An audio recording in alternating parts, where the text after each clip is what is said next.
And it's also going to demonstrate a lot of the principles that we use when we're doing simple extractions in general.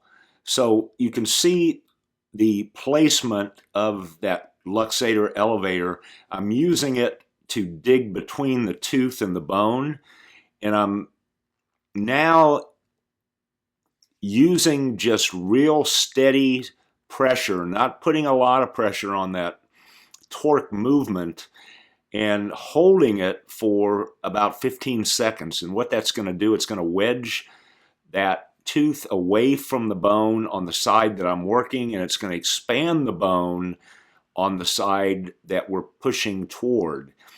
And if we do that at multiple locations, in this case we're going to do it in 4 locations, then we'll get enough mobility where we can put on those extraction forceps and extract that tooth.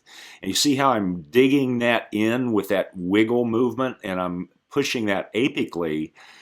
That's the movement initially to get that luxator elevator down in, but then now we're using that torque and hold, putting constant pressure on that and progressively using more pressure. We're also using the blade of that instrument to kind of push that tooth out, as you can see I'm doing there at the tip.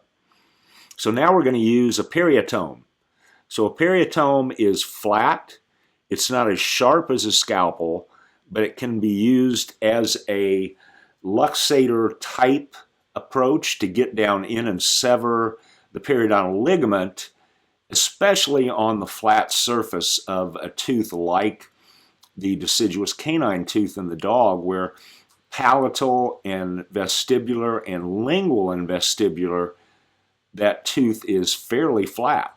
So you can see that instrument's flat. We're going to dig it in down between the bone and the tooth here on the vestibular side as well. I'm going to get pretty aggressive.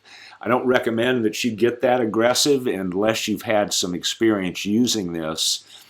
And as we did on the palatal side, we're also using it kind of as a luxator as well, in that we're pushing palatal now and keeping it in for a period of time. Now we've got enough mobility where we can use those extraction forceps, pull mostly with a little torque, and there you have it.